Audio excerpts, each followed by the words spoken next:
Bonjour à toutes et à tous, vous écoutez Cinécast. Aujourd'hui, on vous parle du film La Communion ou Corpus Christi, film qui était montré à Venise, film polonais de Jan Komasa, montré du coup à Venise en 2019. Donc de nouveau un film qui date il y a perpète les bains. Film dont on entend un peu parler maintenant, ça ressort un peu dans la presse parce qu'il a gagné pas mal de prix à gauche à droite, il a été très fort remarqué de par le monde, pas seulement en Italie, notamment au TIFF, etc.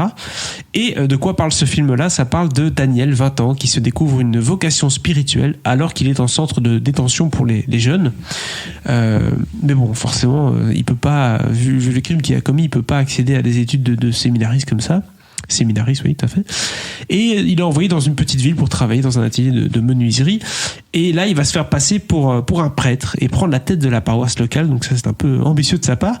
Mais du coup, l'arrivée de ce jeune homme qui est à fond dans ses croyances et dans sa vocation va bousculer un peu cette communauté qui est très conservatrice. Je propose qu'on s'écoute un extrait de la bande-annonce. W imię Ojca i Syna i Ducha Świętego.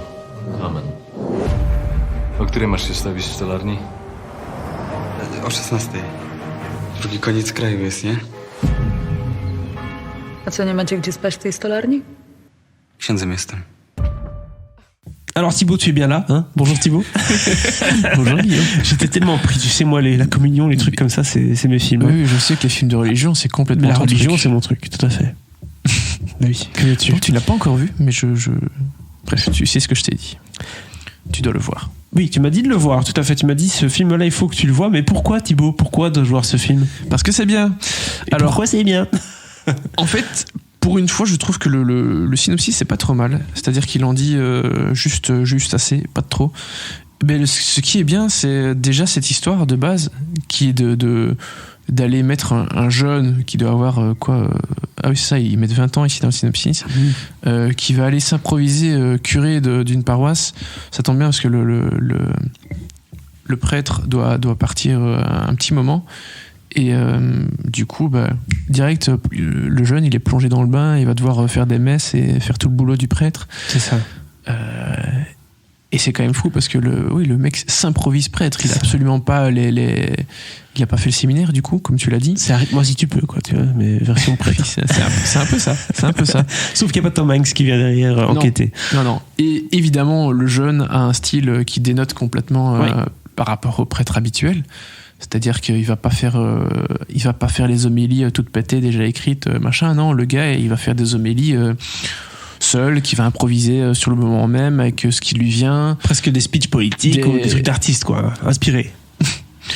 Non, pas forcément, mais je veux dire, il y a plein de prêtres qui improvisent complètement leurs homélies, qui écrivent pas forcément des trucs avant, qui préparent, machin. J'ai l'impression que c'est un truc qui est très protestant ou autre, mais pas spécialement chrétien, ça, d'habitude. Non. Mais du coup, le fait, son style dénote complètement avec le style très, j'ai envie de dire, pré-Vatican II, où la messe se faisait encore en latin et où les gens sont très conservateurs, etc. C'est à la Pologne, hein. En plus, on est en Pologne. Très, très, très réputé pour sa religion. Très à droite quand même. Oui. Forcément, ça dénote. Et ça va plaire à certains, ça va déplaire à d'autres. Et voilà, bon, après, le film. Ça dénote dans quel sens? Il faut que vous le découvriez. Ça dénote dans quel sens? Il est extrême dans le sens où il est très près, comme tu disais, Vatican et tout. Enfin. Non, pas lui, mais je veux dire, l'ambiance fait très près Vatican II. Oui, mais peut-être que lui, justement, il est quoi? Il est plus progressiste ou c'est quoi? Où est-ce que ça dénote, en fait? Oui, parce que le style, tout simplement, sa personnalité. Il va avec des idées neuves, des idées fraîches. Ouais, il a limite un côté un peu.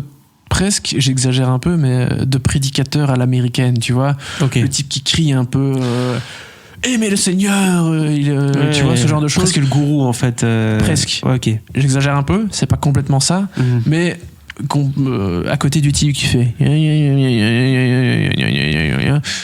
voilà, un peu comme dans les villages américains à l'époque, là, genre des Baby Blood, des trucs comme ça. Voilà, c'est un peu ce. Ok. Plus dans un truc différent comme ça. Et son style de faire des prières est différent.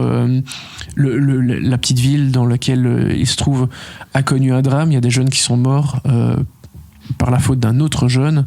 Du coup, il y a une espèce de stèle pour les commémorer, etc.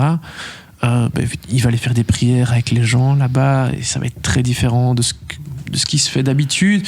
Donc voilà, il il y a vraiment deux écoles qui se confrontent, en fait, si je puis dire. Et où est-ce que l'aspect dramatique intervient alors du coup? Parce qu'en soi, bon, ça peut être positif, un gars qui arrive comme ça, qui est censé faire de la tôle, etc., mais qui... Mais il n'est pas vraiment censé faire de la tôle, il est dans un centre de base de détention. Mais il est censé aller bosser dans une menuiserie. Et qui est à côté de la ville, elle est pas très loin. Le patron de la menuiserie est le maire de la ville. Et c'est une menuiserie avec laquelle le centre collabore pas mal. Donc forcément, il y a d'autres personnes du centre qui sont envoyées là-bas. D'accord.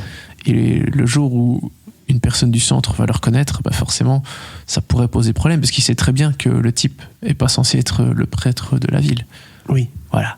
Donc, il y a des éléments dramatiques qui arrivent par ce biais-là, notamment.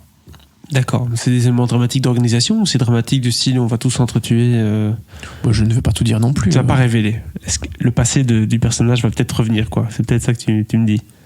Mais c'est en tout cas un des sujets avec lequel l'autre gars va faire des pressions. Ouais. Il va le faire chanter un peu. Voilà. Clairement. Bah oui, c'est évident. Drame dans le village, tout à fait. Mais tout ne tient pas à cet aspect narratif-là. Hein. Il y a d'autres choses. Non, visiblement, il y a d'autres choses. Peux-tu me parler un peu peut-être des prestations? Parce que c'est le genre de film qui, justement, doit être un peu bien tenu, notamment par son acteur principal. Ah, bah il est incroyable. Bartosz Bielenia. Que, évidemment, je ne connaissais pas.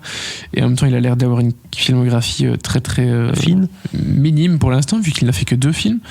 Et l'autre a l'air d'être un film Netflix, je suppose, un film polonais, Netflix Originals, ou une série, non. Ah si, ça a l'air d'être une série, voilà. D'accord. Donc bon, autant dire qu'on le connaît pas, le jeune Bartosz Bielenia, mais il est incroyable, vraiment. Les autres second rôles, féminins notamment, ont aussi évidemment beaucoup d'importance, mais je veux dire, c'est ce type-là qui porte tout le film sur ses épaules, il est incroyable. D'ailleurs, quand tu vois un peu les notes des critiques, ils ne s'y trompent pas. Hein. Le film n'a pas de mauvaises notes, là, tu vois. Oui. Et c'est notamment grâce à lui. On va pas se mentir. Ouais, donc c'est vraiment la petite révélation du film. Film qui est tout à fait un film d'acteur. Hein, parce que pour jouer des trucs comme ça, il faut être à fond dedans. Ça, faut être très fort. Mais j'ai l'impression que c'est une bonne pioche, ça, du coup. C'est une très bonne pioche. Vraiment, je l'avais loupé à Venise.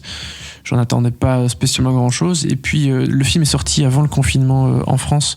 Et j'avais déjà entendu plusieurs fois. Ouais, super. Pas mal d'amis qui m'en avaient donné de très bons échos. Sinon, le film était censé sortir un peu plus tard, donc je l'avais pas encore vu. Et voilà que maintenant, il débarque enfin dans nos salles. Voilà.